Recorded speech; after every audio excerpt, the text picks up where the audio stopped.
Meu nome é Jaqueline, então, eu sou professora da UF também, colega, né, do Instituto Noroeste Fluminense de Educação Superior.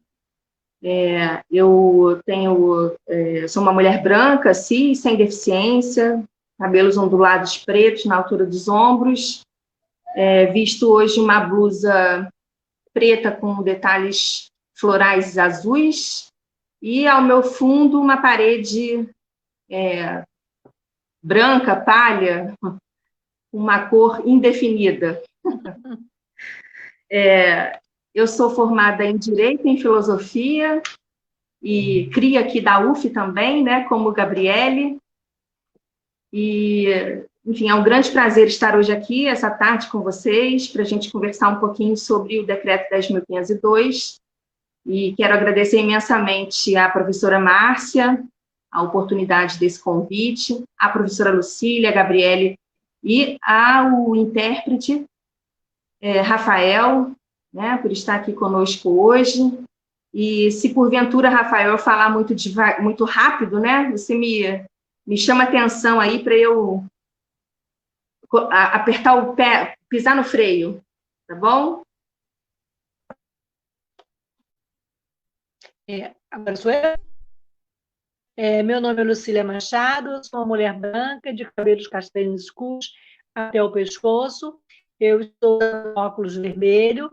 Eu estou no celular, porque eu não consegui entrar no computador, então não sei se para minha roupa é uma blusa. Aí cheguei. Eu sou uma mulher tetraplégica com deficiência e estou sentada na minha cadeira de rodas, que também está no vídeo. Eu sou jornalista, estou na UF há 42 anos, entrei como aluna em 1978 para fazer jornalismo e atualmente sou da Comissão UF Acessível, uma rede ativa que está trabalhando para implantar a política de inclusão e acessibilidade efetivamente na UF. Um prazer estar aqui com vocês, agradeço a professora Rosa Latini pelo convite, a professora Márcia, a professora Luísa da Psicologia também, da intermediação, colegas Jaqueline e Gabriele, companheiros de luta, e os que estão possibilitando a acessibilidade comunicacional para as pessoas surdas. Muito obrigada. Meu nome é Gabriele, eu sou mulher branca, cis, com deficiência. Estou usando a blusa branca com um cordãozinho preto, com a golinha azul. Meu cabelo é longo, eu estou com a janela do meu lado direito e atrás tem um guarda-roupa meio marrom. Bom, eu sou a Gabriele, eu sou militante no Diretório Acadêmico da Psicologia.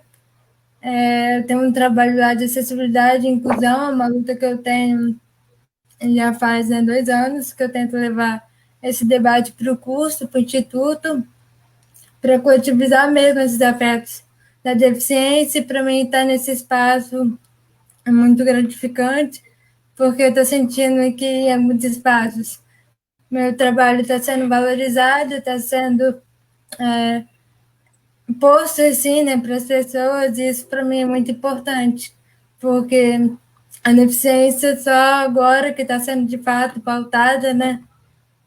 E para mim é muito gratificante estar aqui. Quero agradecer a Lucília, Márcia, Jaqueline, Lucília e Márcia, parceira de luta aí, né? De um tempo já, desde quando eu comecei no diretório. Eu acho que é isso, assim, a apresentação, então no 5º período, agora, eu acho que é isso.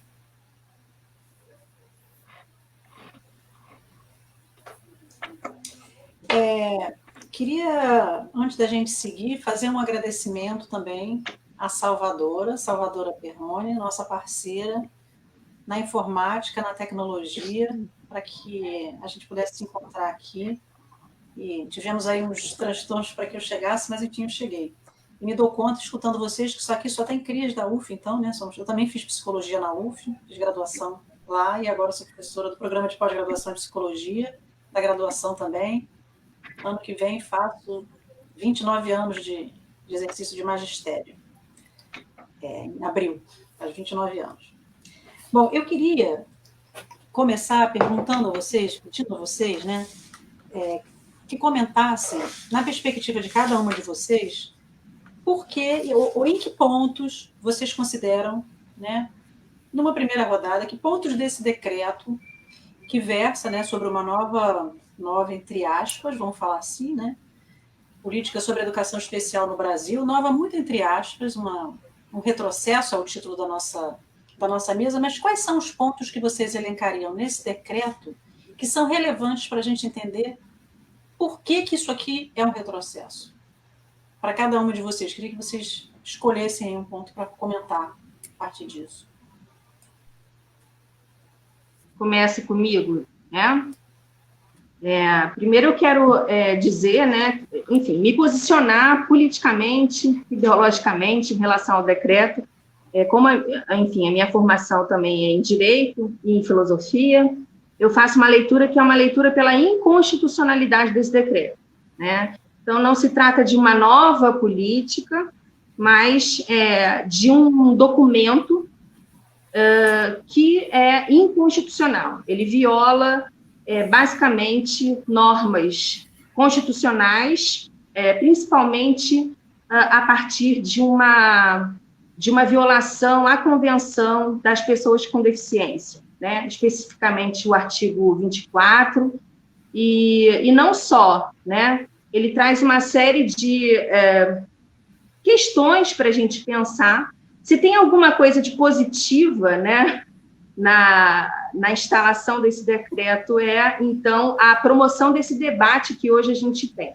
Então, é uma leitura que eu faço, né, pela inconstitucionalidade desse decreto, e aponto, então, alguns, enfim, encaminhando a resposta no sentido que a professora Márcia traz, né, eu encaminho algumas ponderações, né. A primeira delas é que esse documento, né, eu não vou chamar de política, eu vou chamar de documento, é que esse documento, então, ele fere direitos, né? Então, o primeiro retrocesso seria, então, ignorar a educação inclusiva como um direito público subjetivo. Então, não vai reconhecer a deficiência como um elemento da diversidade humana, né? Como a gente tem, inclusive, presente, constante em vários documentos, dentre os quais essa convenção que citei, que tem aqui no nosso ordenamento status, então, constitucional. Então, eu acho que uma primeira consideração importante, né, é colocar nesses termos. A convenção traz, no artigo 24, né, exatamente o direito, estende o direito à educação e inclui uma palavrinha que é a inclusiva. Então, não é simplesmente direito à educação, mas direito à educação inclusiva. E aí, um primeiro sentido de retrocesso que eu vejo nesse decreto é exatamente contrariar ou ignorar, talvez, a educação inclusiva como um direito público subjetivo, né? Outra discussão que me parece também caminhar no sentido do retrocesso é a questão da normalização, né, da discriminação e da segregação. Então, vários órgãos aí, né, várias, enfim, instituições, organizações da sociedade civil começaram, inclusive, um movimento do mudar a escola e não mudar de escola.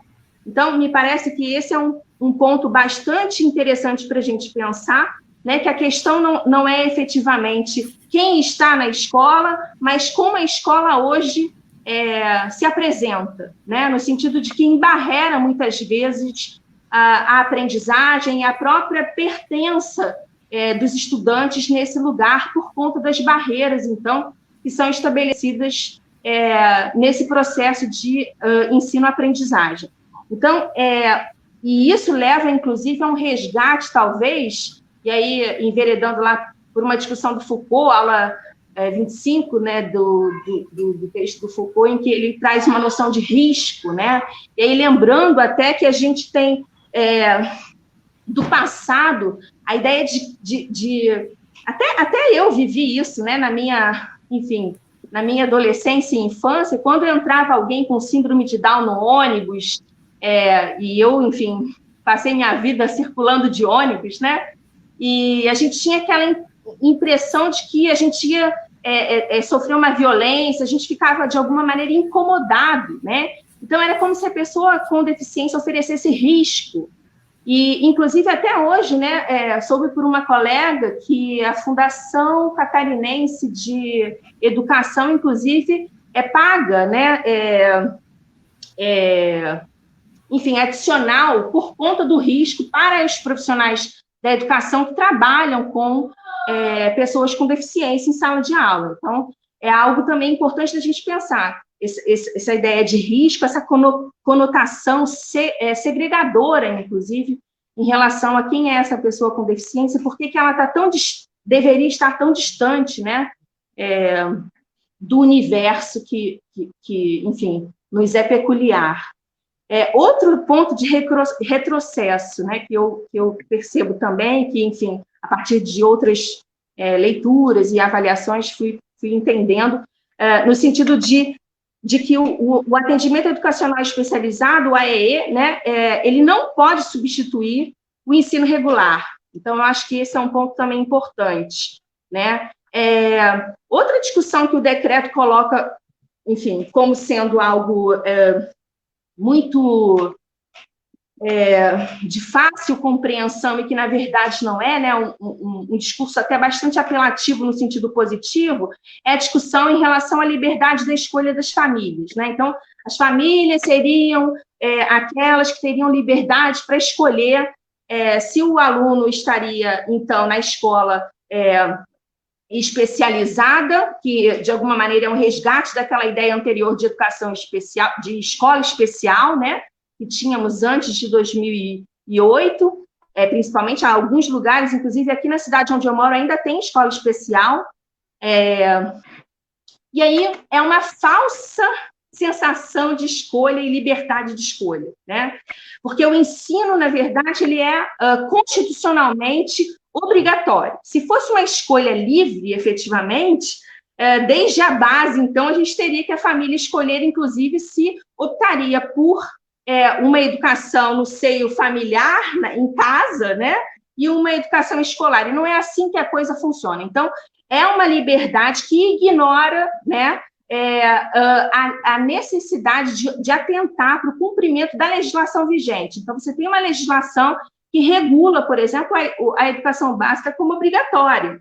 Então, se eu não estou com o meu filho na educação básica, se o poder público não a oferece, há uma responsabilidade aí, né? Não é uma sensação de vamos escolher onde eu quero estar, se eu vou estar na escola, se eu não vou estar na escola. Não é assim que esse conceito de liberdade deveria ser compreendido. Então, a norma traz uma série de equívocos conceituais e prejuízos, inclusive, à compreensão, né, do discurso relacionado. Outra questão de retrocesso, né, que eu vejo no plano dos direitos humanos, né, alguns preceitos que são ignorados, como, por exemplo, o princípio... Jaqueline, só um minutinho, porque eu acho que vai trocar o intérprete. Eu vou te pedir só para a gente aguardar um minuto, porque o intérprete saiu, vai entrar a Adriana. Você pode voltar só um pouquinho do que você estava falando, da parte que você falou. Outro ponto... Sim. Volta daí, você estava dizendo outro falei ponto? Da questão da liberdade de escolha, né? Obrigada. Sim. Adriana está aí já. O outro ponto, então, é a proibição da não discriminação, o princípio da não discriminação, que também ele então, ignorado nesse decreto. E, por fim, né, e aí a Lucília, que vai falar logo em seguida, eu passo a bola para ela, né, o decreto passa também a ignorar um preceito básico, né, que é o nada sobre nós sem nós. Então, é a consulta prévia às pessoas com deficiência sobre os seus direitos, inclusive eu poderia aqui, enfim, apresentar um panorama histórico depois, né, colocando como esse decreto foi sendo estabelecido, né, no nosso cenário político, e aí a gente vai identificar que exatamente ele parte da ausência de consulta pública efetiva, né, às pessoas que, de fato, deveriam ser, enfim, atenção quanto às disposições presentes nesse decreto. Então, ele é a toque de caixa formulado, né, em Brasília, enfim, começa lá uma discussão meados de 2018, e exatamente a portas fechadas, com reuniões que não, enfim, qual, né, às quais essas reuniões não houve participação efetiva dos movimentos sociais, né, da sociedade organizada e, de fato, representativa dos direitos das pessoas com deficiência. Eu vou me calar porque falo demais, então deixo passar a palavra para as minhas colegas antes que eu monopolize aqui o discurso.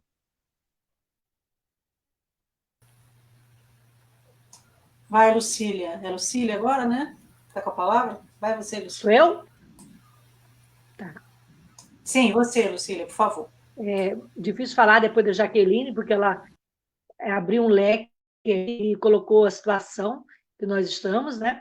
Ela falou que não chamou de decreto, chamou de documento. Eu chamo de armadilha, porque eu acho que tem muita gente caindo nessa rede. É uma aberração jurídica, né? Exatamente. A gente vê na televisão agora que o MEC colocou uma propaganda com um desenho muito simpático, uma criança com Down chegando. Então, é toda uma armadilha, é toda uma armação, né, para retroceder todas as conquistas e direitos que as pessoas com deficiência tiveram nos últimos anos no Brasil. A gente teve a convenção, que a gente começou lá atrás com a Constituição, que foi o primeiro ensaio, né, para a gente assegurar os nossos direitos, e houve, então, no início da década de 80, até a Constituição, os movimentos independentes, os CBIs, né, especialmente o CBI Rio, criado em 88, força e deu corpo a essa luta, e depois veio, ao longo do tempo, várias legislações, várias conquistas, culminando com a LBI, e para nós, a universidade, que foi o grande ganho, que foi a inclusão das cotas para pessoas com deficiência para inferior 2016.2, aquele do Temer, que passou a valer 2017.2. Então, eu acho que é um retrocesso sem fim, porque nós estamos numa situação de risco, porque todas aquelas conquistas que foram conseguidas com suor e luta das pessoas com deficiência estão na mira de serem exterminadas.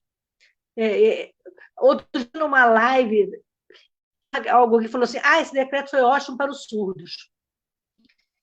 Não tem que ser bom ou ruim para o surdo. Ele não foi bom para o surdo, porque ele foi feito por muitas mãos e por algumas pessoas do movimento, né, Jaqueline, de pessoas com surdez. Eu não acho que tem que contar quem fez ou não fez. Eu acho que o que está feito está errado, porque a gente vê quantas... nós passamos daquele período... Eu estava participando, antes de entrar aqui, de uma outra live que eu me confundindo e marquei duas coisas no mesmo dia, coincidentemente, todas as duas ligadas à psicologia também. E eu estava falando, lá o assunto era corporeidade, né? E as fissuras ao longo do tempo. Aí eu fui pesquisar para falar. Historicamente, a gente sabe que as pessoas com deficiência elas sempre foram excluídas, elas sempre foram estigmatizadas na história antiga, medieval, sabe? E depois, quando veio o século XX, a deficiência ainda foram utilizadas por Hitler nas suas experiências. Depois veio a Guerra do Vietnã, as pessoas passaram a ser heróis, as pessoas com deficiência passaram a ser heroínas. E aí surgiu aquela visão assistencialista. Quanto que a gente caminhou para deixar essa visão assistencialista para trás, para a gente se empoderar da nossa potencialidade, sabe? Por exemplo, a Gabi, né? Mas se a Gabi está aqui, é porque num processo de cotas que foi fruto dessa luta. Eu ia mesmo perguntar à Gabi, depois, na fala dela, como é que foi, inclusive, como é que foi o processo escolar dela? Ela estudou onde? Ela estudou numa escola regular? Porque, por exemplo, eu Na minha infância toda, na minha adolescência, eu nunca tive contato com pessoa com deficiência na escola. Mas eu tive contato com uma prima, um pouco mais falecida, a primeira pessoa de Down, que né, ela é 60 e na época a nossa diferença é de 20 anos.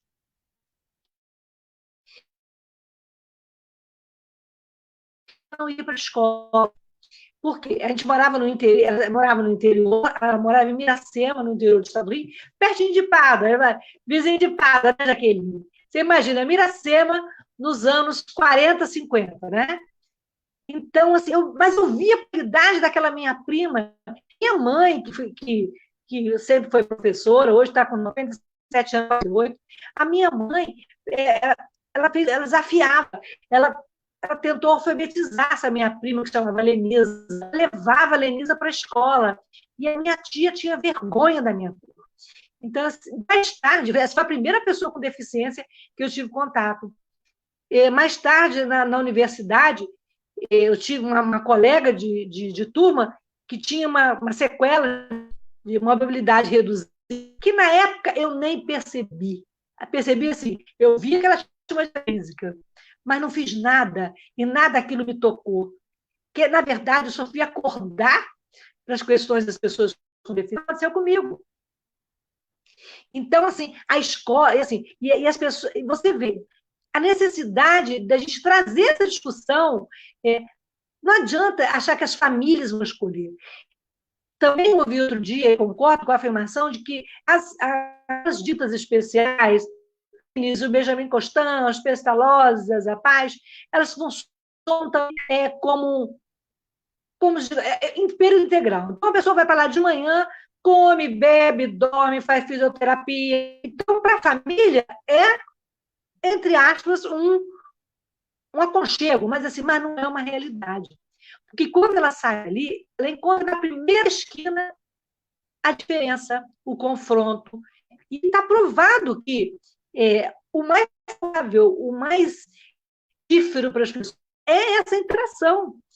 Eu me lembro quando eu comecei a mestrado, que pela primeira vez na vida eu tive contato, assim, tete a tete com uma pessoa surda, que foi a Luciana Rangel, substituta de Libras, que depois foi minha colega no mestrado e agora é professora da Rural. Olha, como o meu contato com a Luciana, apesar de eu não conseguir ainda até hoje me comunicar em Libras por conta da minha deficiência, as minhas mãos, mas assim, eu tento me comunicar com ela, eu tentei criar os meus sinais. Então, assim, essa diversidade, essa pluralidade, sabe, traz uma riqueza que as pessoas não têm noção. Então, eu acho que... E outra coisa também, foi um momento que as...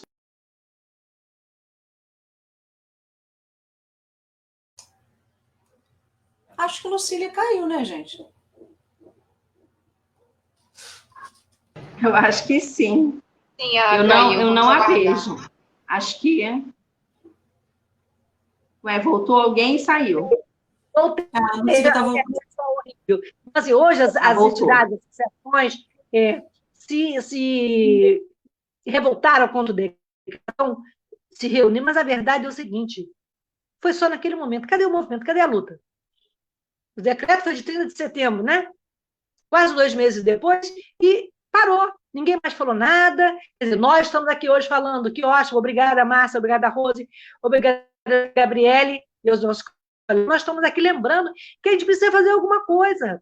A gente não pode, sabe, que as eleições americanas, brasileiras, sabe, e todo as pólvoras que o governo Bolsonaro detona cada dia em nossas mentes e corações, sabe, sirvam como silêncio. Entendeu? Então é isso, é uma armadilha, eu acho que a gente não pode cair e que a gente tem que se unir, e é importante que a gente esteja aqui colocando todo mundo. E é importante também que eu e Gabi, pessoas com deficiência, para pessoas que não têm deficiência. Né? Assim, não porque a nossa deficiência nos faça diferente. A nossa deficiência nos faz mais forte naquilo que é a ciência. É mais ou menos isso. Márcia, Jaqueline. Obrigada, Lucília. O Abraão, professor Abraão, do programa de pós-graduação em psicologia, fez um comentário. Bom te rever aqui, Lucília. Estivemos juntos na discussão de saúde mental na UF. Escutar seu depoimento nos faz acordar para as questões da pessoa com deficiência. Grato, Lucília. Também agradeço Obrigada, pelo depoimento, pela fala. Lucília, queria lembrar que essa luta é uma luta de pessoas com e sem deficiência, né, Lucília? Queria sublinhar que várias, enfim, organizações da sociedade civil, vários grupos de profissionais se manifestaram contrários a esse decreto. Eu sou psicóloga de formação, né? E queria lembrar que o Conselho Federal de Psicologia tem uma nota se manifestando contrário ao que esse decreto determina no campo da educação especial. E eu assino embaixo da posição do Conselho Federal de Psicologia, por isso estamos aqui hoje, reunidos para debater esse decreto, para colocar em discussão e fazer ver aí o que são esses retrocessos que estão embutidos aqui nisso que Lucília chamou de armadilhas e que Jaqueline apresentou como uma aberração jurídica. Gabi, passo a palavra para você.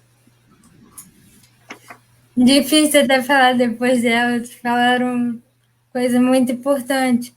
Mas sobre esse decreto, né, acho que a gente volta na questão do modelo biomédico, né, em que a deficiência vira uma questão totalmente individual, como se o problema é só nosso, né, não da sociedade, não do coletivo em si.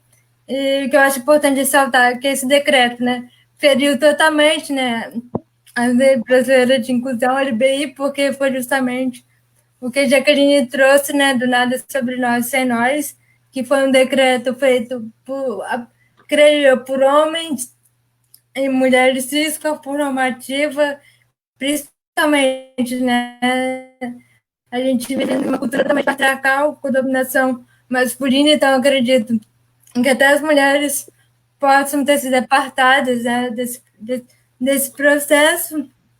E o que eu fiquei pensando, né, sobre esse decreto, sobre essa questão, né, porque a família vai poder escolher aonde a criança com deficiência vai poder estar.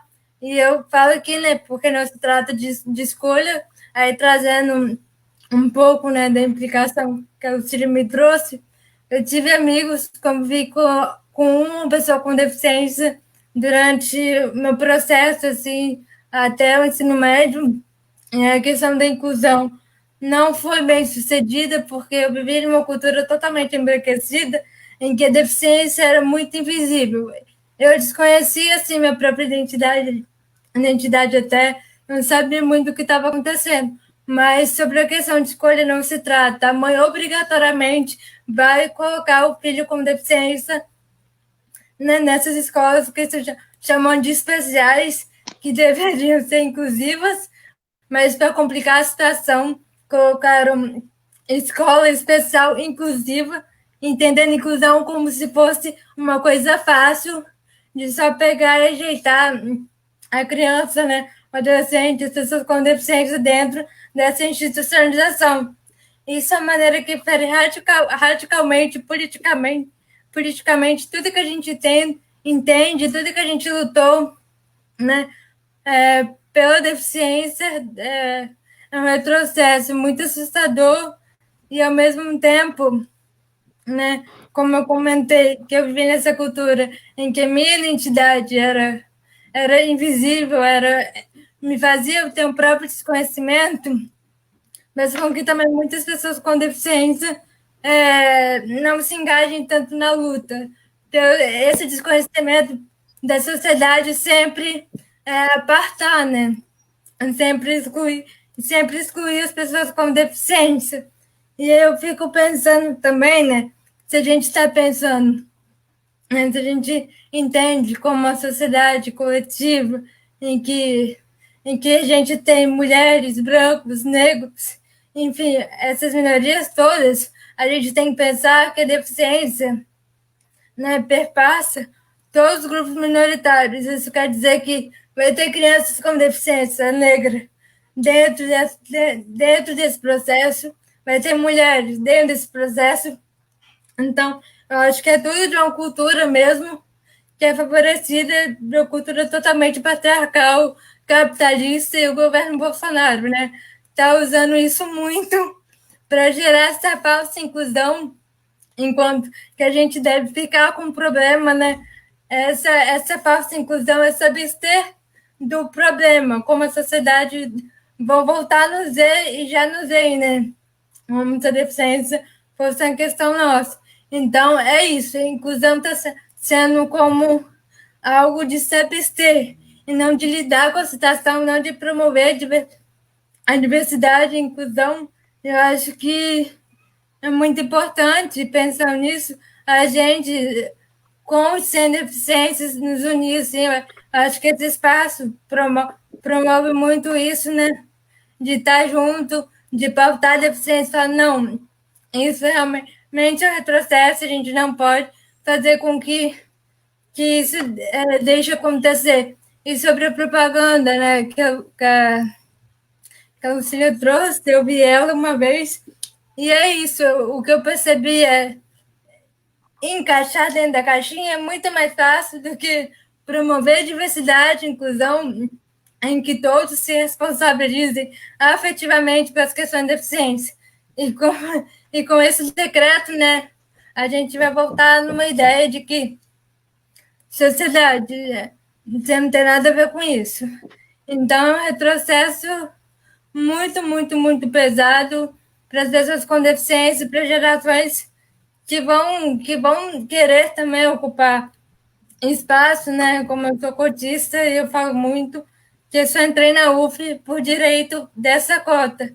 Se não fosse a UF, por todas as questões sociais, por tudo que me atravessa, historicamente, politicamente, até de onde eu vim, que me fez conhecer essa identidade, é uma questão que a gente precisa lutar, sabe? Para não deixar que as outras pessoas com deficiência passem por isso novamente, sabe? E é impressionante, né? Porque parece que quanto mais a gente luta, né, as pessoas com deficiência mais retrocedem. Eu estava acompanhando, teve uma luta aí sobre a questão de representatividade, né, no Twitter, para as pessoas com deficiência ganharem, eu acho que esqueci o nome, a validação lá, eu não lembro o nome, eu acho que é visibilidade. E aí, o que aconteceu foi que poucas pessoas sem deficiência se engajaram na luta para afirmar essa representatividade. Ficou mais uma vez nós por nós, sem um coletivo. Então, a individualização da deficiência, eu acho que já está posta subjetivamente. Acho que é isso, falei muito também. Acho, Gabi, obrigada. Acho que você falou coisas assim bem importantes, de retomar e de lembrar e de colocar aqui na roda para a gente discutir, que esse decreto ele retoma uma concepção da deficiência que é uma concepção biomédica, né? A concepção de que a deficiência é um problema único e exclusivamente da pessoa, né? Então, aquele sujeito, aquele indivíduo que se vire com isso, com a deficiência, que resolva suas questões, né? E eu acho que a discussão que a gente fez antes, que a Jaqueline levantou antes, que é uma das armadilhas desse decreto, que é a questão da escolha, vai nessa mesma direção, né? É uma questão individual e a escolha também deve ser tomada nesse sentido, nessa mesma direção, né? E Gabi fala uma frase que eu acho muito importante, que é como se a inclusão, a partir desse decreto, ela ganhasse uma conotação de que, assim, é como se o coletivo e a sociedade se abstêm, né? O coletivo se abstém de incluir, de lidar com a diversidade e coloca a deficiência como uma questão individual e uma questão de uma escolha que entendida também no sentido dessa perspectiva individualizante, medicalizante, né, da deficiência. Acho que é uma fala muito contundente e sem sombra de dúvida, uma das armadilhas que está presente nesse decreto. Eu queria colocar na roda para vocês falarem, queria escutar vocês. Tem uma parte desse decreto que ele fala isso mais de uma vez, e que ele diz aqui, mais de uma vez, eu não sei com base em que pesquisas, eu não sei com base em que argumentações, que conhecimentos, de que as crianças, os educandos, né,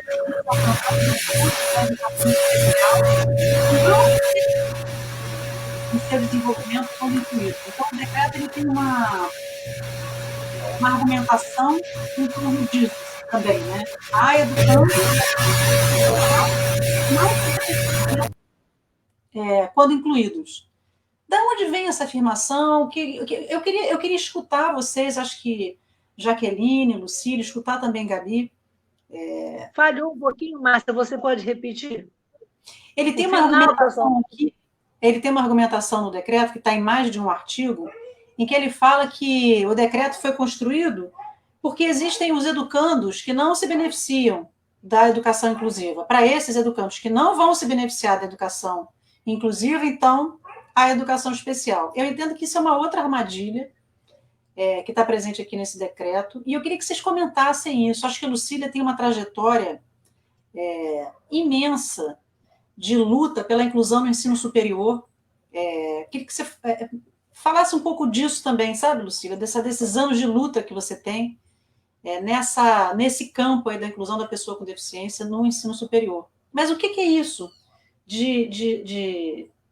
Como é que a gente faz frente a essa argumentação aqui, que aparece em mais de um artigo desse decreto, sustentando, não sei a partir de que conhecimentos, com que fundamento, de que o decreto vai se voltar e se dirigir aos educandos que não se beneficiam da educação inclusiva. Queria que vocês comentassem um pouco isso. Jaqueline, começa aí. Jaqueline, pela ordem, é você? Pois é, fiquei na dúvida se era você ou eu. Pode ser você, não tem problema não. Sou eu? Tá. Eu acho que tem uma questão, né, que é importante, é a questão da capacidade, né? Qual estudante teria capacidade de estar na escola ou não estar na escola? Então, essa é uma armadilha muito peculiar, né, que traz à tona, inclusive, falhas, né, conceituais relacionadas ao decreto. E aí, uma dessas falhas, né, é pensar exatamente, desde 2018, quando enfim, há uma norma lá, a Lei 13.362, que ela coloca, então, faz uma alteração na LDB, né, para colocar a expressão no artigo 58, aprendizagem ao longo da vida. Né? Então, quer dizer, a aprendizagem ao longo da vida é um conceito que permeia todo o documento, né? E que justifica exatamente a possibilidade de dizer que algumas crianças têm capacidade para estarem na escola e outras não, porque a aprendizagem é ao longo da vida. E aí, essa armadilha, ela é interessante da gente pensar a partir de quem está por trás dessa aprendizagem ao longo da vida, né? Que são instituições que se beneficiam de verba pública para promover a tal aprendizagem fora do espaço escolar, da sala de aula, né, da instituição escola. Então, acho que esse é um ponto importante da gente pensar. Né? Então, outras perguntas que a gente pode trazer até relacionadas a isso, né, que o documento fala também em inclusão plena em escolas especializadas. Como é que a gente pode falar em inclusão em escola especializada que tem alunos... ou seja, que são escolas que só recebem alunos com deficiência, né? Como é que a gente pode garantir, por exemplo, um sistema de ensino inclusivo, né? Dado que é um preceito constitucional endossado a partir do Estatuto Constitucional da Convenção dos Direitos das Pessoas com Deficiência, né? Como é que eu posso, então, garantir um sistema inclusivo se a gente segrega pessoas com deficiência, né? Como é que a gente pode pensar em inclusão social dessas pessoas para além do ambiente escolar, né, no mercado de trabalho, na vida em sociedade, pensando, então, a segregação como sendo legitimada a partir desse decreto. Então, traz uma série de inquietações para a gente pensar. Eu gostaria até de ler aqui, né, a própria convenção traz para nós. Eu acho que é um documento fundamental para a gente ler, comparativamente ao documento, né, ao decreto. Por quê? Porque a convenção ela vai trazer muitos esclarecimentos conceituais e importantes, né, para a gente fazer a leitura adequada desse decreto. Porque ele é um decreto que ele vai romper com, enfim, o funcionamento, inclusive, da própria segurança jurídica, né, vamos dizer assim. Então, quer dizer, quando a gente estuda lá no direito, né, a gente tem uma hierarquia das normas. A Constituição está no topo da hierarquia. Então, o decreto está lá embaixo, né? E se a Constituição está em cima e a Constituição diz, por exemplo, ratificando a convenção, vai fazer a troca.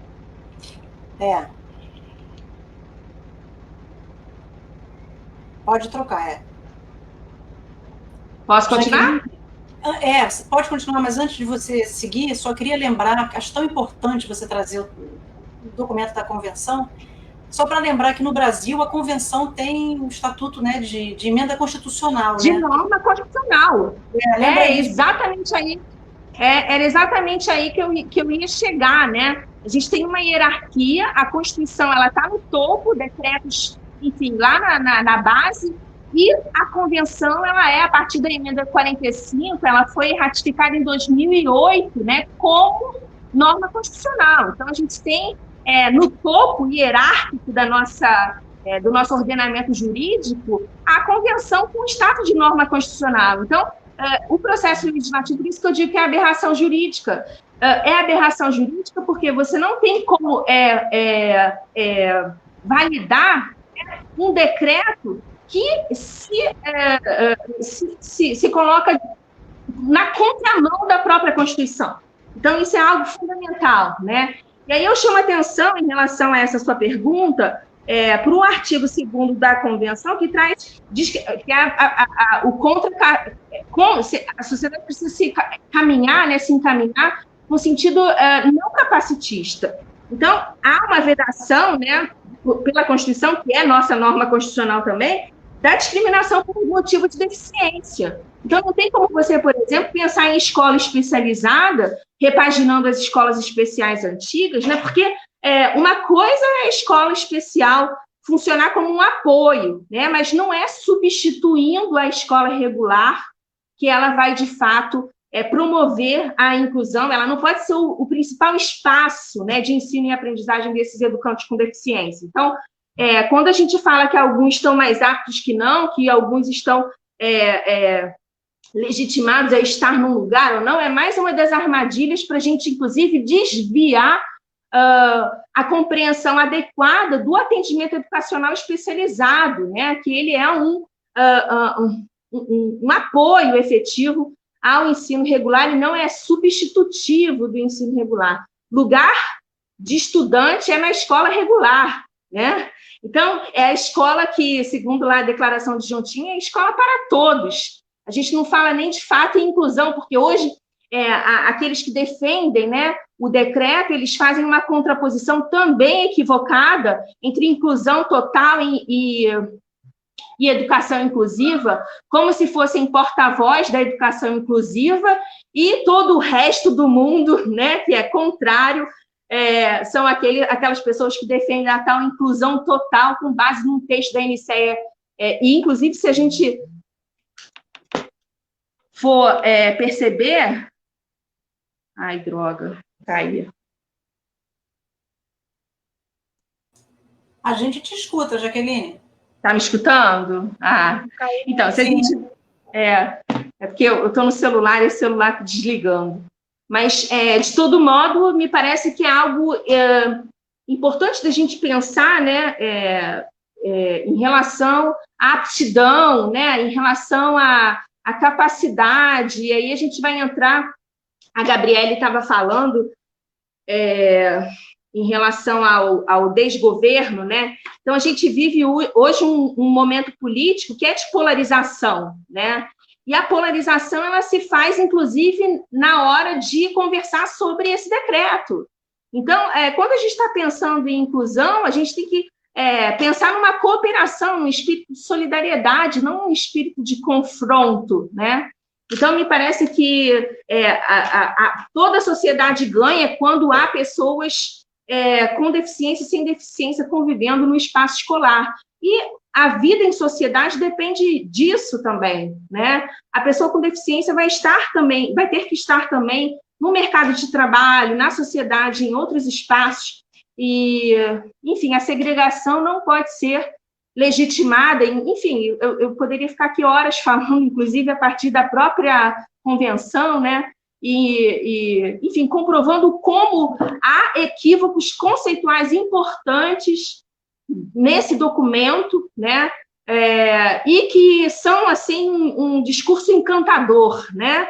Eles vão cooptando familiares, cooptando pessoas com deficiência, justamente na falta de elementos consistentes, conceituais, e na falta também na existência dessa polaridade que a gente hoje vive, né? Então, me parece que o discurso ele é encantador, mas é o discurso da sereia, que vai buscar todo mundo para o fundo do mar, e vai todo mundo morrer afogado junto, se não resistir, né? E eu penso que há hoje movimentos importantes de resistência, né? Enfim, a gente tem notas de repúdio, como Márcia falou, de várias organizações, grupos de pesquisa, comunidades acadêmicas se movimentando. A gente tem a arguição de descumprimento de preceito fundamental submetida pelo Partido Rede Sustentabilidade, a gente tem ação direta de inconstitucionalidade, a gente tem projetos no Poder Judiciário, são essas, né? A gente tem instâncias segmentadas, né? Pela via da sociedade civil, essas notas de repúdio, posicionamentos na mídia, né? Pela perspectiva do poder legislativo, a gente tem os projetos de decreto legislativo também, que são, salvo engano, 6 ou 8 já encaminhados, né? E a gente tem juridicamente esses dois instrumentos que são a arguição de descumprimento de preceito fundamental submetida pelo Partido Rede Sustentabilidade e a ação direta de inconstitucionalidade. Então, ainda que o discurso pareça ter amornado, né, é fundamental que a gente coloque, né, o discurso para pensar, de fato, nossos próprios valores sociais, porque eu acho que algo de extremamente importante também, né, trazendo também o que a Gabriele falou em relação à polarização, é exatamente pensar, porque dentro do direito a gente tem aquelas leis que pegam e as leis que não pegam, né? Então, e aí lembrando também mais uma vez o Foucault, né, a distinção entre lei e norma, quer dizer, quando uma lei passa a ser norma, essa lei que é viabilizada através do processo legislativo passa a ser uma norma social, quando a gente a legitima, né? Então, uma lei que pega. É fundamental que a gente não endosse esse decreto como norma, como valor social, né? Como sendo, de fato, representativo da sociedade que somos e que queremos ser. Então, me parece que isso é algo fundamental, né? E eu, enfim, poderia também colocar outras ponderações, né? Por exemplo, o artigo 13 desse decreto, que é um absurdo, ele justamente coloca a discussão em termos de verba pública, né? De financiamento para que municípios acolham esse decreto e que instalem em seus locos, né? Em seus territórios, né? Escolas especializadas. Então, a gente pensa, ora, tem dinheiro para financiar escolas especializadas, mas não tem dinheiro para financiar escolas públicas, regulares, inclusivas, né? Tem dinheiro para, como a Lucília colocou no início, fazer uma campanha de mídia, né, a favor do decreto, justificando enfim, esse documento, mas não tem como investir em formação de professores, que é a base, né? Então, mais uma vez, eu sou prolixa, eu tenho que me calar, porque eu começo a falar e viro panfletária, né? Então, é extremamente importante pensar, mudar a escola, mudar a formação dos nossos profissionais, mudar quem está trabalhando na escola. Quando a gente pensa em educação bilíngue, ela precisa acontecer no espaço para todos, né? Então, enfim, eu não vou entrar na discussão que é extremamente densa, né, relacionada à educação bilíngue, mas eu tenho também meu posicionamento em relação a isso, né? É óbvio que a gente tem posicionamentos, né? Paulo Freire deixou um legado para nós em relação a isso, né? Educação como ato político. Então, é fundamental que a gente, de fato, se posicione. Por isso que comecei, inclusive, falando da minha defesa em relação à inconstitucionalidade do decreto. Então, deixa eu me calar para que haja a possibilidade também do diálogo. Ô, Jaqueline, acho que você deixa pistas aí de mais armadilhas, né? Esse artigo 13 também, ele é uma armadilha, ele é, como se disse aí, o canto da sereia, né? Os municípios que aderirem, porque a adesão vai ser voluntária, os municípios que aderirem a essa política receberão verba, né? Acho que isso daí é uma coisa para a gente realmente colocar em discussão.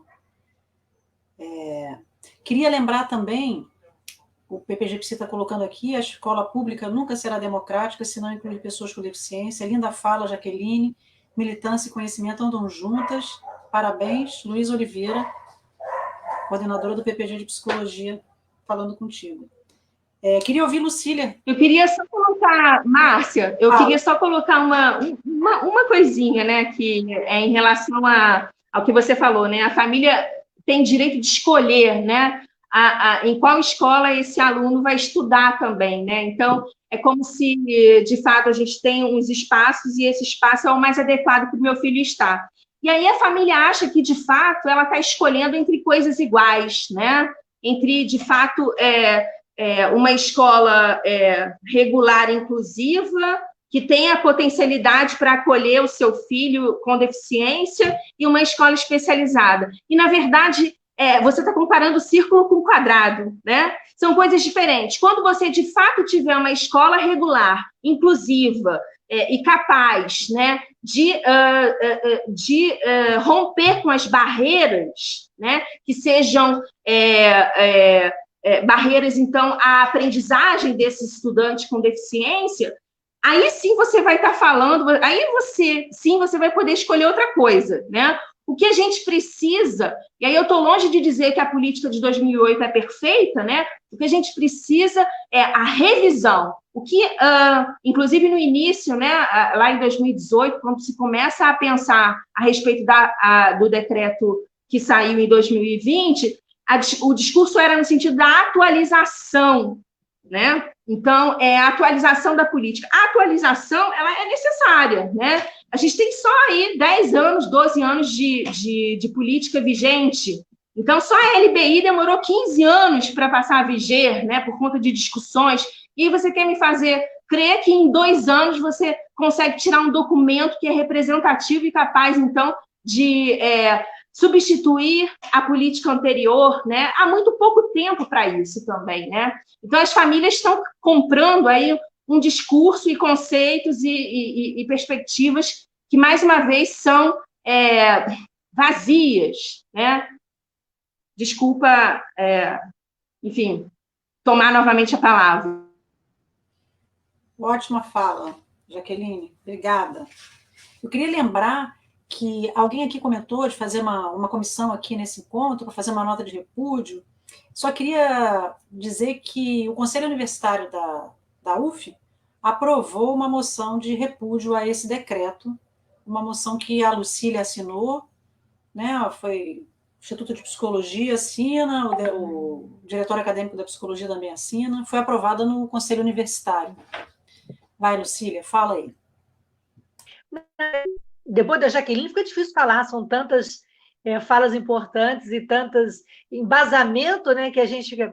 Mas é que eu estava vendo que o pessoal da Campanha Nacional de Direito e Defesa da Educação, ele, além da convenção, eles lembram também do artigo da Constituição. O artigo 208 dizia que o atendimento educacional, na época, né, aos portadores da deficiência, no que se refere ao atendimento educacional da rede regular de ensino, ele usa, segundo a Constituição, né, os adjetivos equitativo e inclusivo, que constam no decreto, são usados de maneira diferente do proposto pela ONU. Então, que a equidade é o movimento de diferenciar estratégias para gerar inclusão e participação nos espaços comuns de convívio oposto da proposta que o decreto 10.502 traz. Quer dizer, ela fere não só a missão, fere a convenção, fere todo o espírito da luta de inclusão. E que equidade, usando equidade e equitativo, né? Usando uma palavra para dizer o que, na realidade, o decreto não reflete, o decreto não propõe nada disso. A Márcia pediu que eu colocasse um pouco da luta da inclusão no ensino superior. Eu estou nesse movimento desde 2005, quando a UF despertou para as questões da acessibilidade e inclusão, dos primórdios, a professora Moreira da Costa, da Faculdade de Medicina, começou com um projeto de extensão, porque ela começou a notar que a medicina tratavam as pessoas com deficiência como doentes. E de lá para cá, muita coisa mudou. Naquela época, muitas pessoas visionárias, como a professora Cristina Delu, que, aliás, hoje está no MEC, e a professora Maldete, da Psicologia, e pessoas começaram aquele movimento em 2005. Em 2009 foi criado o Sensibiliza UF, o núcleo, ganhou status em 2013. Em 2019 virou uma secretaria de acessibilidade, mas dentro dessa luta do Sensibiliza e também de outros setores da universidade, foi criada em 2019 a Comissão UF Acessível, que tem a ser uma rede colaborativa. Então, as pessoas que hoje compõem a comissão e as pessoas que ajudaram a escrever a política de institucional de acessibilidade e inclusão, são pessoas representativas dos movimentos do interior, o pessoal da área de arquitetura, a Maria Sabra da área dos representantes dos servidores que trabalham com deficiência, temos professores da arquitetura, professores da direito. Então, essas pessoas curtidas há 15 anos com a causa da inclusão, redigimos e colocamos, criamos a Comissão UF Acessível, que hoje luta também para se estabelecer na universidade, porque a inclusão sempre foi um patinho feio. A gente, por exemplo, o Sensibiliza foi empoderado com os profissionais competentes para poder levar essa luta.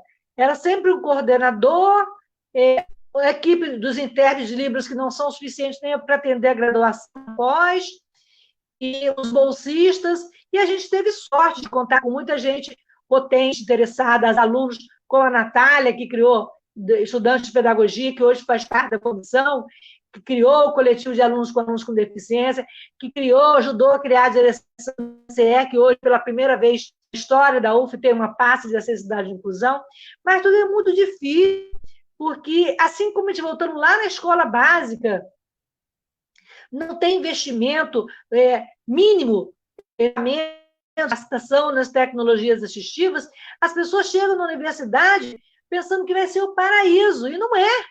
Eu sempre digo que a UF está a caminho da inclusão e haja caminho, porque a gente caminha, tropeça, cai, em todos os sentidos. Às vezes a gente anda para frente, a gente tropeça, porque a inclusão ainda não foi digerida, ela é pilada pela universidade.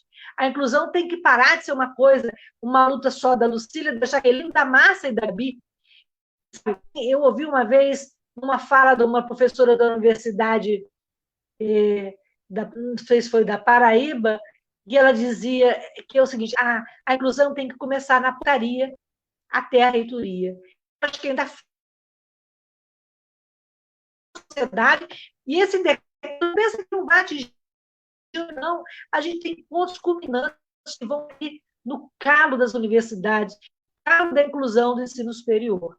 Sabe? A gente tem feito várias ações, mas, assim, tanta ação, se não houver reação da inclusão, reação dos professores, dos técnicos e dos próprios alunos, e, sabe, assimilar a inclusão e a acessibilidade por causa de todos. Agora mesmo a gente está com uma campanha, vou tentar fazer um merchan aqui, Márcia, a gente com uma campanha junto com o IA, Instituto de Arte e Comunicação Social, e o NCIC, que é o núcleo, que é uma campanha contando a história do nosso movimento pela inclusão na UF, e UF em todos os sentidos. Depois eu vou procurar até para colocar ali. Então, a gente está tentando, porque parece o seguinte, que começamos ontem, que começou agora. Agora, não, nós estamos há 15 anos na luta. E eu digo que eu fui mordida pelo bichinho da inclusão. Eu, de vez em quando, eu levo o bichinho para morder alguém, que as pessoas precisam ser picadas para poder... Será que as pessoas só vão se tocar se tiverem um filho com autismo, ou quando sofrerem um acidente, ou quando ficarem ensurdecidas, ou quando perderem? Sabe, eu acho que, assim, a gente tem que olhar esse decreto, é uma armadilha, mas também é um instrumento poderoso para empoderar a nossa luta. Eu acho isso. Márcia, é isso.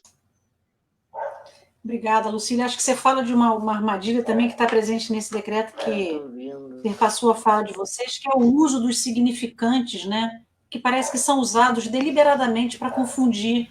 Você pegou bem essa discussão aqui do equitativa, né? A Jaqueline já tinha falado do aprendizado ao longo da vida, né? O inclusivo também está aqui. É como se as palavras fossem usadas dentro do decreto, mas com um sentido completamente subvertido, né?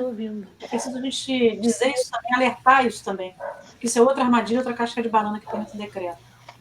Fala, Esse decreto, como a Lucília já que trouxe, é totalmente capacitista, é um capacitismo muito sutil, que vê a deficiência como uma questão da caridade, né? Porque, olha isso aqui, vamos incluir, vai ser melhor para pessoas com deficiência, já que são incapazes de estar no escola regular, não seriam capazes muito sutil e que muitas pessoas estão aderindo por de fato não se afetaram com as pessoas com deficiência, até no simples fato de nos falarem. Eu tive uma experiência horrível, assim, comentando sobre essa questão, até foi um post da Lídia, né, que o pessoal se posicionou contra e tal. E aí uma pessoa normativa que chegou falando que seria melhor pra gente que a pessoa com deficiência, assim.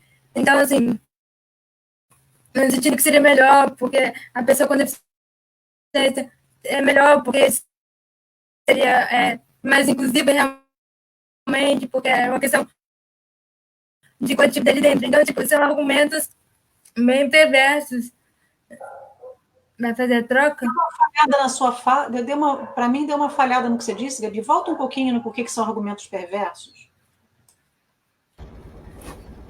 Tá. São argumentos perversos no sentido dessa caridade mesmo, desse capacitismo que é sutil, por as pessoas não calarem, não se afetarem com nossas questões, com o que a gente fala, com o que a gente traz. Por exemplo, né, eu sou militante da PSI, estou trabalhando aí por acessibilidade e inclusão, para coletivizar esse afeto dentro do curso de psicologia, e é muito interessante quando a Lucília traz esse tem, não tem, né, porque é uma luta constante, é um tropeço, mas falando assim da minha experiência, né, minha experiência dentro do Instituto de Psicologia, a gente não tem nada de acessibilidade e inclusão, nada. O que a gente está, o caminho que eu estou prezando é muito por essa conscientização afetiva, né? Acho que tem uma questão que é a mudança afetiva mesmo dentro desses espaços, da gente sair ampliando, né, essa discussão, colocar a deficiência como pauta na reunião de departamento, colocar a deficiência como pauta no curso. Acho que a deficiência deveria se tornar uma matéria, porque acho que só assim que a gente amplia essa questão, só assim que a gente amplia essas relações em que nosso corpo, de fato, se sinta pertencido. A UF está como uma das melhores, assim, no sentido de ser inclusiva. E de inclusão, assim, você já sabe que é muita luta para ter poucas conquistas ali dentro, falando de maneira macro. Mas, assim, o Instituto de Psicologia ainda está numa luta, que parece que não sai do lugar, mas eu sinto que, de alguma maneira, estar nesse espaço já é uma maneira de ampliar e de conscientizar. Aparecer.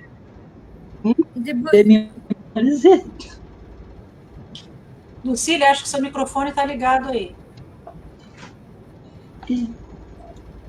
Eu tirei a imagem para aparecer e apareceu. Eu falei, desculpa. Segue, Gabi.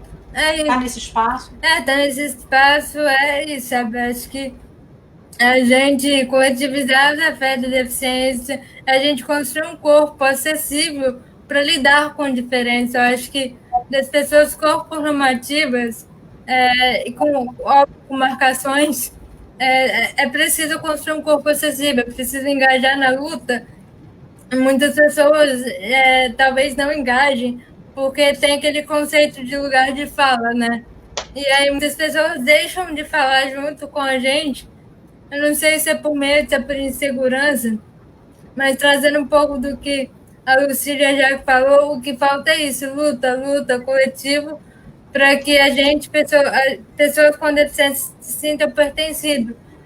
Só que esse decreto, né, cai num retrocesso muito grande em que a luta vem sendo apagada, assim. Então, acho que o importante é a gente entender nosso lugar, entender que a gente faz parte dessa estrutura capacitista e se responsabilizar para tornar algum espaço que a gente pertencer mais acessível. Até pensando, né, na interseccionalidade mesmo, que tem a proposta do capacitismo, porque o capacitismo perpassa, né, todos os corpos, mulheres, negros. Então, acho que a proposta é interseccionalizar, formar feminismos plurais que falam junto com a gente. Então, a gente está excluído de muitos lugares ainda que precisam ser pautados, assim. E está na universidade pautando, né, a acessibilidade e inclusão é cansativo, mas é muito gratificante, porque eu acho que a gente que está lutando, né, está deixando marcas, está deixando alguma possibilidade de outras pessoas chegarem. Enfim, acho que eu falei demais também. É isso.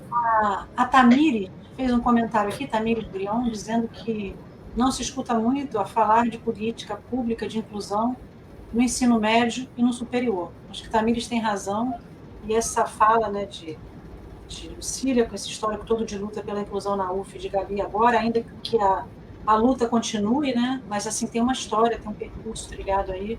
Acho importantíssimo esse trabalho que a Lucília mencionou de trazer a memória dessa luta na UF, né, Gabi? Porque quando você fala de que é necessária uma mudança afetiva para a gente poder lidar com a inclusão, eu concordo plenamente com você. Acho que a barreira atitudinal talvez seja das mais violentas. Mas se tem uma ferramenta para mobilizar e para colocar em xeque essa barreira atitudinal, é a convivência com a diferença e com a diversidade, né? E isso só se faz na escola inclusiva. Então, assim, igual que esse decreto faz, é aí também, né? É aí, se somos todos nós vivemos nessa sociedade capacitista, corpo normativa, que alteriza a deficiência, se a gente não convive com a diferença desde a formação básica, como é que a gente chega em outros espaços de interação social com uma atitude diversa, né? Com uma atitude diversa dessa atitude capacitista? Sim, então, porque apaga a diferença, né? Apaga total a forma de se relacionar, a forma de estar com a pessoa, entendendo o que a gente quer trazer. Acaba com a pluralidade, né, dos corpos que existem numa sociedade. Então, a gente fica totalmente retirado, assim. Exatamente. É a política da segregação, né? Você segrega, tira de cena as pessoas com deficiência para os espaços chamados de especiais, especializados, onde o decreto também coloca essa outra casca de banana, que é no capítulo 4, no artigo 1º, né? Capítulo 4, artigo 6º, inciso 1º, é uma palavrinha que é assim, oferecer atendimento educacional especializado e de qualidade. Como se outros... Então, o quê? Assim, não tem qualidade nos outros... em outros espaços da educação? Então, assim, esse decreto ele tem várias dessas cascas de banana, várias dessas armadilhas embutidas aí, que eu acho que é bom que a gente está colocando isso em cena. Fala, Gabi, você vai falar. Interessante não, né? O retrocesso, né, desse documento é meio que usar tipo, as políticas públicas como ideias filosóficas e a política não é. A armadilha, o documento jurídico, como a Jack traz, é como se eles fizessem a prática da inclusão e a gente ficasse nas ideias filosóficas só falando de diversidade e inclusão e não colocando isso como direito, né? Então, tipo, a gente está sendo o errado, o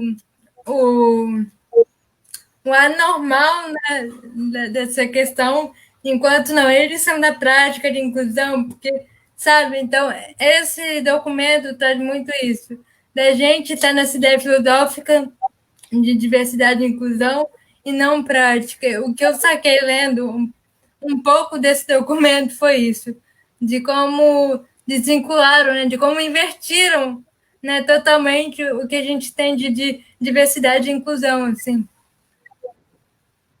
Uhum. Apareceu uma fala que acho que foi da Daniele agora, né, dizendo isso, que a gente não fala da inclusão, não existe discurso para o ensino médio nem na faculdade, porque não se acredita nesse aluno. Achei muito pertinente. Queria ler eu queria complementar, posso? Em relação ao que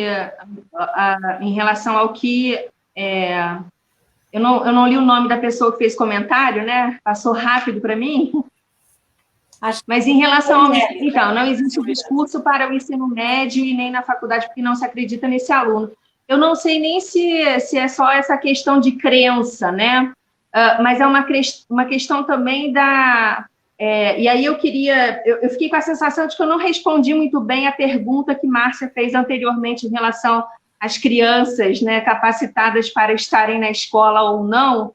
E aí vem essa frase, né, que me leva a um conceito, né, que é bastante caro, talvez até a vocês da psicologia também, que é o de estigma, né? Então, lembrando lá o Goffman e toda a discussão sobre estigma, estereótipos, né? Eu acho que é muito difícil para o adulto se identificar como pessoa com deficiência, muitas vezes. Então, você vê que muitas pessoas com deficiência chegam ao ensino superior omitindo até a sua condição, a sua, enfim, deficiência, né? Então, não sei se não é porque não se acredita nesse aluno, porque há uma dificuldade na identificação desse adulto com deficiência. Se a gente for falar, por exemplo, em relação a pessoas... enfim, o entre aspas, o público-alvo da educação especial, né, transtornos globais do desenvolvimento, que hoje a gente até tem aquela discussão a partir do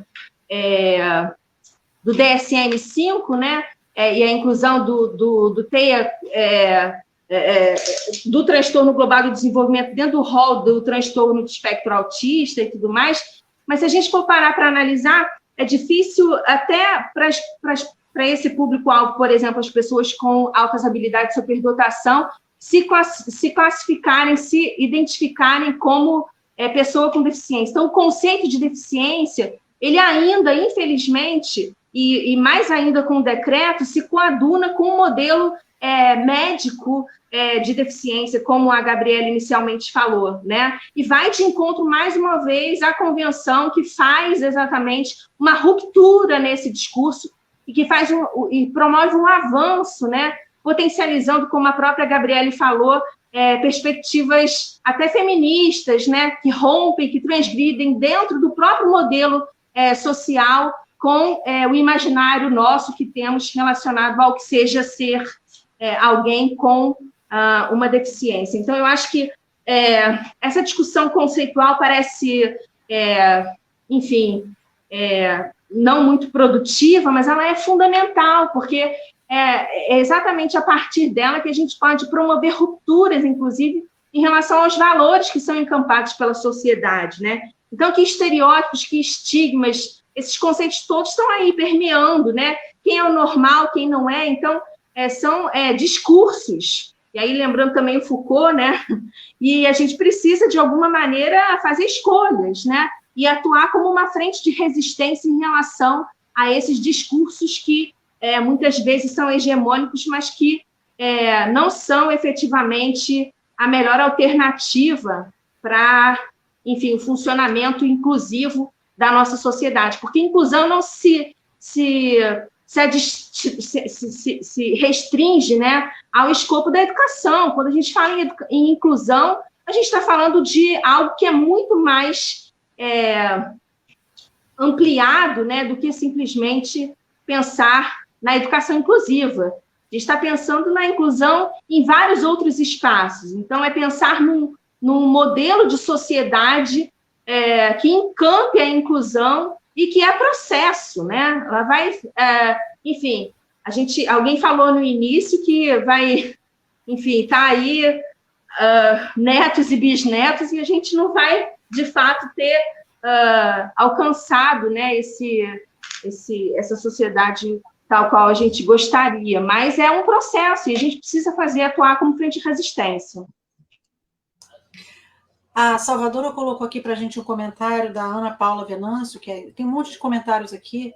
A Ana Paula comenta assim: sou professora alfabetizadora, trabalho em escola pública, conheço um pouco por ter participado de lutas pela educação inclusiva, mas o que sinto e percebo em relação a esse decreto é a velha história de separação e segregação desde pequenos. Acho que a Ana Paula tem toda a razão no que coloca. E responde também a sua pergunta, né? Que é o princípio da não discriminação. Quer dizer, não discriminação é você exatamente não categorizar alguns estudantes como aqueles que atrapalham o resto da classe, né?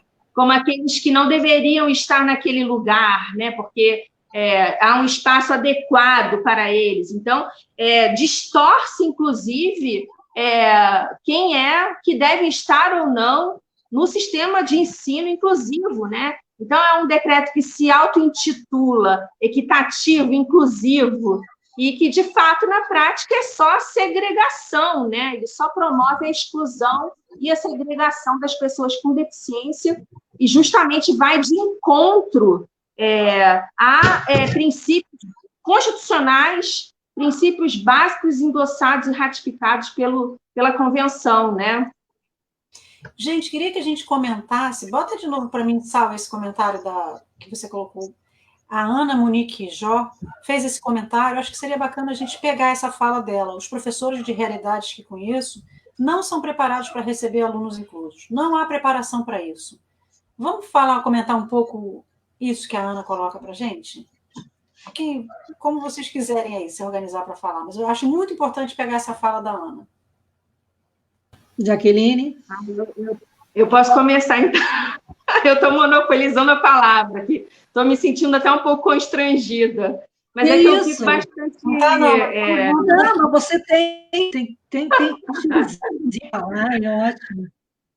Mas há muito pouco tempo, né? E não houve investimento, de fato, na formação dos professores.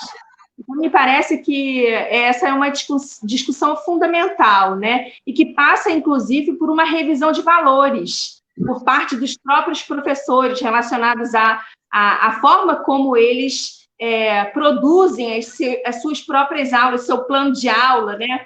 Então, quando a gente hoje experimenta, a partir da pandemia, essas lives e, enfim, uma série de alternativas àquilo que a gente tinha como zona de conforto, né? E a gente, de repente, precisa rever as nossas práticas, a gente se dá conta de que a gente não prepara o nosso plano de aula, o nosso planejamento, a partir de um olhar inclusivo. E isso não significa que existe aluno incluso. Todo aluno deveria estar incluso no nosso plano de aula, por exemplo, né? A gente não devia se preocupar em fazer uma aula acessível para um aluno cego quando o aluno cego estiver presente na nossa sala. A gente devia, efetivamente, desde o nosso planejamento, pensar, né, que as pessoas...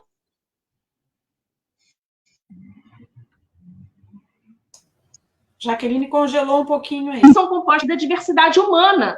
E essa diversidade... Jaqueline, você deu uma congelada, você fez uma fala que eu achei importante, eu queria que você voltasse. Você estava dizendo que a gente não deve preparar uma aula acessível para um aluno cego só quando a gente recebeu o aluno cego. Aí você ia desenrolar um argumento e congelou aí. Volta, por favor.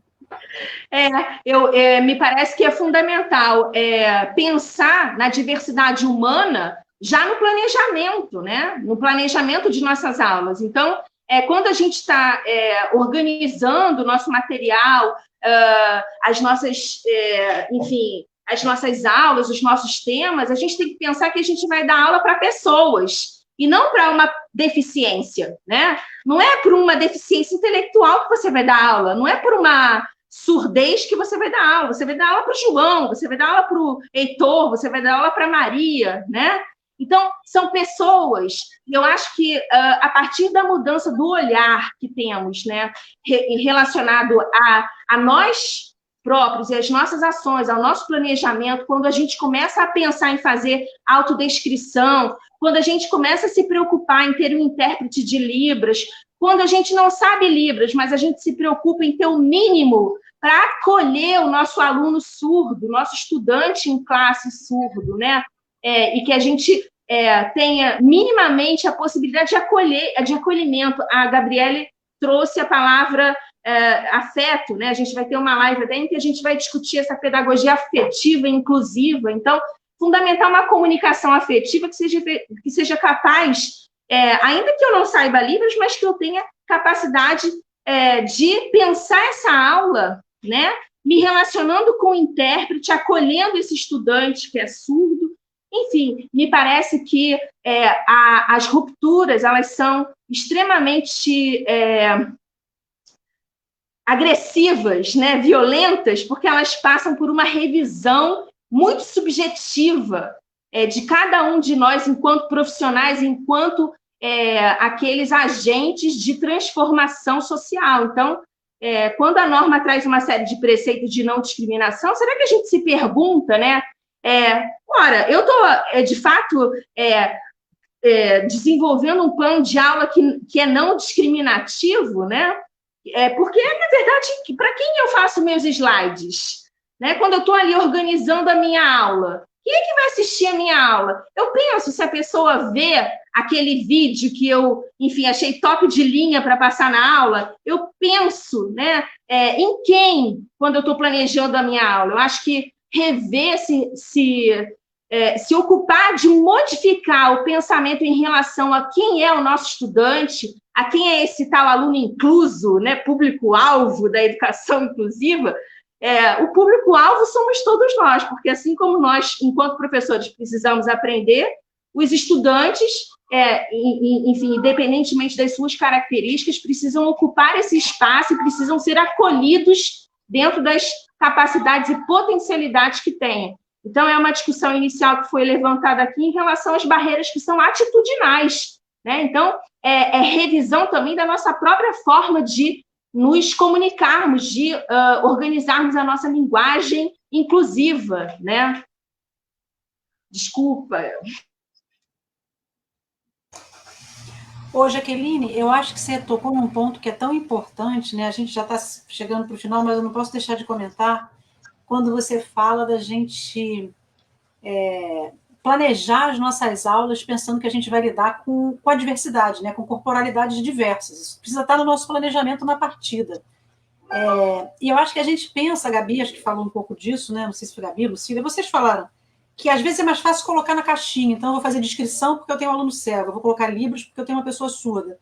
E não é assim que funciona, né? A acessibilidade não funciona dessa maneira. Eu estava recentemente numa mesa de um evento de antropologia muito interessante com pessoas com deficiência e que tinha uma pessoa, por exemplo, surda, implantada com implante coclear, surdo-oralizada, que dizia que se utilizava dos programas de voz, porque o programa de voz, uma tecnologia assistiva que se pensa para a pessoa cega, o programa de voz permitia que ela treinasse o uso do implante coclear. Uma outra pessoa, autista, ela disse que a audiodescrição era importantíssima para ela, porque, às vezes, vendo uma coisa no filme, o volume de imagens, o volume de informações era perturbador para ela entender o que estava se passando, então a audiodescrição era um elemento que apoiava, assim, né, que ajudava a organizar o que ela estava vendo, o que estava acontecendo naquele filme. Então, pensar que a acessibilidade ela pode atender a corporalidades diversas e não a quem está dentro de uma caixinha, eu acho que é alguma coisa na qual a gente precisa avançar, né? É alguma coisa que diz respeito de como é que a gente vai constituir assim, o nosso mundo comum, o nosso coletivo, né? Eu acho que essa é uma direção assim, de trabalho, de pensar que essas corporalidades diversas, elas não estão enfiadas numa caixinha, né? Desde a gente pensar que uma rampa vai atender a uma pessoa que usa cadeira de roda, mas vai atender uma mulher com um carrinho de bebê, mas vai atender alguém com mobilidade reduzida, uma pessoa idosa. É uma outra concepção, né? Assim, do que é efetivamente a inclusão. É uma transformação política e social radical, assim, inclusive no modo como a gente entende as tecnologias assistivas, no modo como a gente entende como é que a gente prepara um plano de aula. A gente prepara um plano de aula para corporalidades diversas. Não pode ser tudo imagem, não pode ser tudo áudio, né? E mesmo que a gente enquadre em caixinhas, né, são pessoas diferentes. Duas pessoas com síndrome de Down não são iguais, vão ter, enfim, necessidades diferenciadas, né? A gente, quando tem os nossos filhos que a gente está criando lá, cada um aprende de um jeito, num tempo diverso.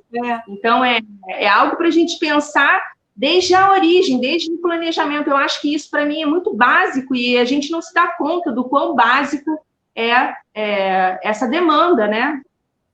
Sim. Quer comentar, Lucília?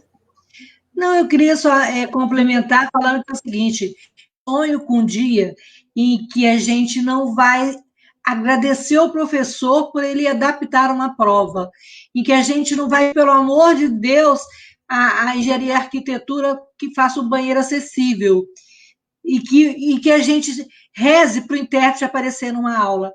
Então, eu sonho que essa sociedade inclusiva, que essa universidade, que essa escola inclusiva, vai ser especial nesse sentido, de ser inclusiva, independente do decreto, independente de políticas de governo. Eu sonho com essa nova, não é nova realidade, eu sonho com essa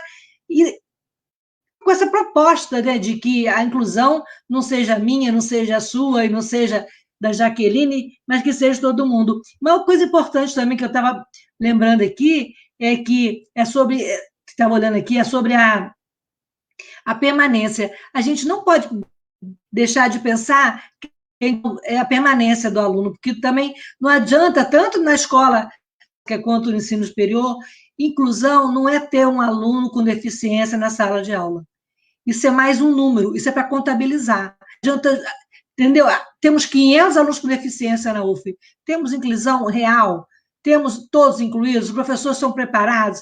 Então, eu acho que a gente precisa repensar o decreto, além de ser uma armadilha, também alerta, para a gente repensar as políticas públicas para os com deficiência, desde a escola básica até a universidade. E a pós-graduação, o dilema que a pós-graduação sofre com a falta de intérpretes, com a falta de autodescrição, com a falta de um monte de política, falta de sensibilidade. Então, assim, eu acho que o decreto é uma armadilha, mas também é um alerta. Então, a hora é essa da gente repensar um monte de coisa. Você viu que a Mônica comentou que quando esse sonho se concretizar, teremos somente escola. O nome escola será suficiente. Acho que a Mônica tem toda a razão. Gabi, você quer fazer algum comentário? E aí a gente vai encerrando? Quero. É porque essa discussão que a Jaque trouxe, que a Lucília traz, eu lembrei muito de uma autora que eu gosto muito, que é a Mia Mingus, que ela fala sobre intimidade acessível. A intimidade acessível que ela traz, né, quando as pessoas conseguem criar um corpo afetivo para que nós, pessoas com deficiência, conseguimos nos sentir incluídos, conseguimos falar das nossas questões, quando a gente consegue ser ouvido, assim. Eu gosto muito porque eu acho que a partir do momento que a gente criar esse corpo sensível, a partir do momento em que pessoas corponormativas, né, criar essa intimidade acessível para lidar com as pessoas com deficiência, eu acho que as relações mudam, porque ela fala de um afeto que é muito importante. Pessoas precisam se afetarem com as questões da deficiência, pelo fato de que as pessoas com deficiência precisam ser pertencidas, e ela fala que a acessibilidade é para todo mundo, não é só para as pessoas com deficiência, para ficar nesse espaço. Então, acho que inclusão, além de lidar com a diferença, é construir um corpo sensível e afetivo, para poder a gente pensar junto como é que a gente consegue criar um espaço em que todos sejam pertencidos, assim. Um espaço em que a gente consiga ver a diversidade, que a gente consiga lidar de fato com a diferença, né? E isso vale para o que a Jaque trouxe e com o que a Lucília traz também. Era só isso, assim. Gente, são quase 6 horas. Tem uma porção de comentários aqui, a gente não vai conseguir ler todos. Eu queria pedir, eu acho que a gente podia ir fechando, acho que eu vou pedir a vocês que façam aí as considerações finais, mas eu queria antecipar o meu agradecimento enorme por vocês terem topado estar aqui nesse debate, reunimos aí uma opção de gente. Queria dizer também que a gente está junto nessa luta. E aí queria pedir a vocês que fizessem aí os comentários finais, cada uma de vocês, começando talvez com Jaqueline, aí seguindo a mesma ordem, pode ser? Jaqueline, Lucília, Gabi. Eu quero, então, para finalizar, agradecer imensamente, né, essa tarde tão agradável que passei aqui com queridas, né, colegas de trabalho. E alguém falou em sonho, né, que quando o sonho se concretizar, teremos só escola. E aí eu me lembrei do Raul Seixas, né, sonho que se sonha só é só um sonho que se sonha só. Sonho que se sonha junto é realidade. Então, a gente está em tempo ainda de reconstruir um sonho coletivo em prol de uma educação de fato inclusiva. E, enfim, quem tiver disposto a enveredar por esse caminho conosco será muito bem-vindo e bem-vindos. Inclusive, convido-os para participarem das nossas ações, né, do Observatório. A gente tem o nosso @observatório.uf, e lá, enfim, nós temos, por exemplo, um grupo de estudos sobre leis que sejam basilares, né, à inclusão e educação. Então, a gente está estudando agora a Lei Brasileira de Inclusão, a parte geral, e não só isso, a gente tem outros grupos eu acredito muito no poder do conhecimento, né, da transformação pela via do conhecimento. Então, a gente precisa transformar informação em conhecimento, e quem quiser, a gente está tentando fazer isso lá no nosso grupo, né? É um espaço para que todos participem, serão sempre muito bem-vindos. No Observatório de Inclusão, né, Jaqueline? Você coordena... Isso, é o observatório que eu coordeno. Inclusive, a gente vai ter uma live sobre pedagogia afetiva e inclusiva também, semana que vem. Já convido Gabriele, né, para estar conosco, se ela tiver interesse. Vai ser um prazer tê-la lá conosco, não só a Gabriele, mas todos, porque a Gabriele, enfim, de alguma maneira se mostrou bastante interessada, né, nessa discussão. Então, eu quero parabenizar também o fato de termos uma aluna na mesa, né? Eu acho que isso engrandece demais o debate, assim, é fundamental, e sobretudo, num programa de pós, né, a gente trazer alunos que são da graduação, ela é da graduação ainda, né? Isso. Então, maravilhoso, muito bom. Só tenho gratidão imensa. Lucília, acho que não está aqui. Você quer comentar, Gabi? Eu estou. Posso comentar, sim. Eu estou com certeza. A Salvadora estava... Pode falar. Primeiramente, eu quero agradecer o convite, como eu falei, é muito gratificante se sentir ouvida num espaço que é de extrema importância, né? Porque eu acho que as nossas vozes de pessoa com deficiência ecoam e pelo menos tenta, né, levar a pauta de deficiência. E quero falar com a Jaque que eu estou dentro, com certeza, vamos juntas. E sobre o fechamento, né? Eu acho que de tudo que eu falei, assim, acho que parte da gente mesmo de se responsabilizar e estar junto da luta para a gente não fazer como o decreto está nos colocando, né, nessa individualização da deficiência. Eu acho que a gente tem que apostar mesmo no coletivo, a gente se agenciar junto e pensar até na interseccionalidade, porque é muito importante, porque essa interseccionalidade para a deficiência é para trazer todos os movimentos e que muitos não estão com a gente, né? Nossa, acho que é isso. Só quero agradecer pela oportunidade mesmo de estar aqui com essas pessoas maravilhosas, de verdade. É isso. Obrigada, Gabi. Lucília, querida, quer falar aí? Então, eu também queria agradecer a oportunidade, agradecer a Rose Latini, a Márcia e as colegas aqui de Fala de Luta, Jaqueline e Gabi, e dizer que a gente continua na caminhada, que a acessibilidade é um caminho sem volta, e enquanto houver vida, né, houver inquietude haverá vida. E esse aqui é nosso lema, nós estamos aqui inquietas, o decreto coçou, o decreto nos pisinhou, né, e nos espetou, nos acordou por uma série de questões do nosso cotidiano, da nossa escola, e eu acho que é isso. Não vamos parar por aqui, vamos continuar nesse caminho.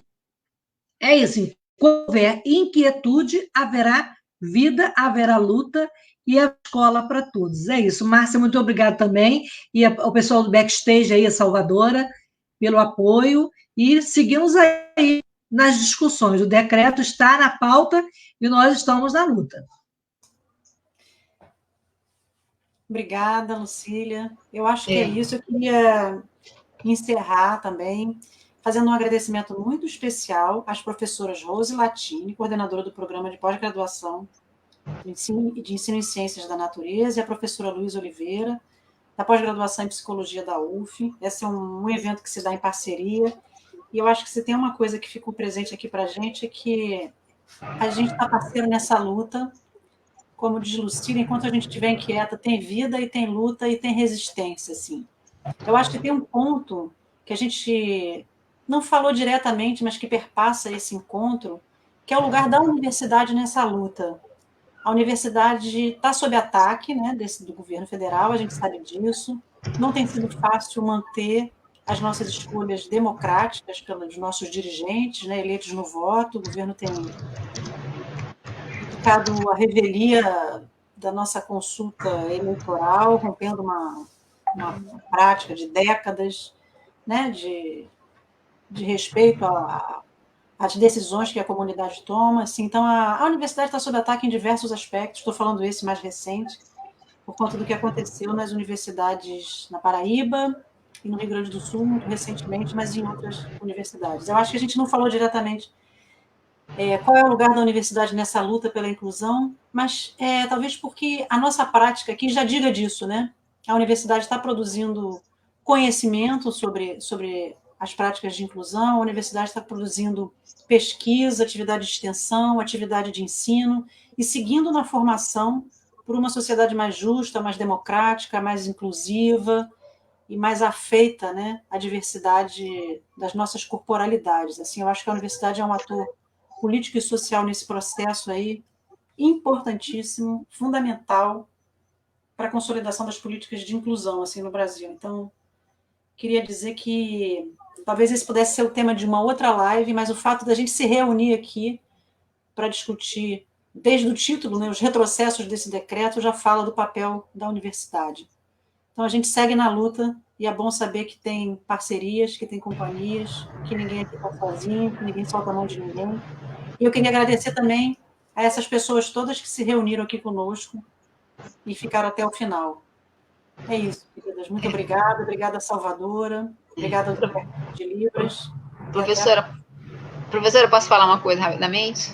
Pode, claro, Salvadora. Parece que a Lucília quer falar alguma coisa ainda, né? Não sei se já acrescentou. E também, quando a senhora sair, que permaneça um pouco mais na sala os outros participantes, porque a professora Rose ainda quer fazer um fechamento, tá bom? Ela vai entrar na sala. Só uma coisinha, lembrando, saindo um pouco do script, lembrar que domingo nós temos as eleições. E temos um recorde de eleitores com deficiência, mais de 1.200.000 com deficiência. E temos também um recorde no número de candidatos com deficiência. Então, na hora do voto, para a gente pensar e escolher os melhores candidatos. Nem sempre aquele candidato que tem deficiência está representando os interesses e a defesa. Então, que a gente tenha clareza das políticas públicas, voto para todo mundo. É isso.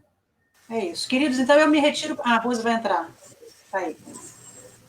Fala, Rosa.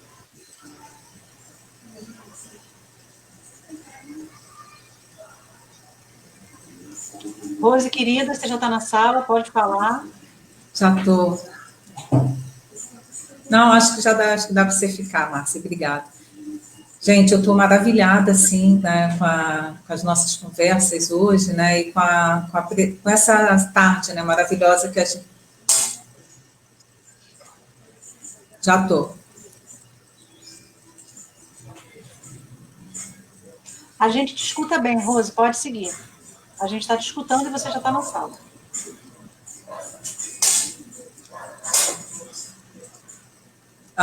Desculpa, gente. E, na verdade, eu quero agradecer, né, a Márcia aí pela excelente mediação, né? Muito obrigada, Márcia, muito obrigada, Lucília, Jaqueline e a Gabi, né? Eu acho que vocês trouxeram reflexões muito importantes, né, sobre a educação especial, né, e da perversidade, no dizer da Gabi, né, desse decreto. Né? Eu acho que vocês trouxeram reflexões extremamente importantes, né, para a gente pensar, inclusive, do percurso que a gente ainda tem que traçar na universidade, né? Mostrando que esse percurso ainda é bem longo, né? Mas, por outro lado, né, estamos aqui reunidos, né, e somente com pessoas da UF, né? Então, isso é muito bom. Né? Então, quero agradecer a participação de vocês, agradecer também a Salvadora, agradecer o Rafael e a Adriana, né, que foram intérpretes aqui nesse momento. E convidar vocês também, né, para o nosso próximo webinário, que vai ser sobre questões raciais e ensino de ciências, que vai acontecer na próxima segunda-feira, também às 16 horas. Né? E nós temos como convidadas a professora Mônica Galindo, da Unesp, e a professora Luísa Lemos, do IFRJ. Né? E, no caso, a professora Luísa vai fazer a mediação, né, aí para a gente. E ainda temos mais 2 encontros, 2 webinários em dezembro, né? Um que vai discutir educação em tempos de pandemia, né? E já temos confirmado a presença do professor Lerre, da professora Giovanni, da professora Marcela Almeida.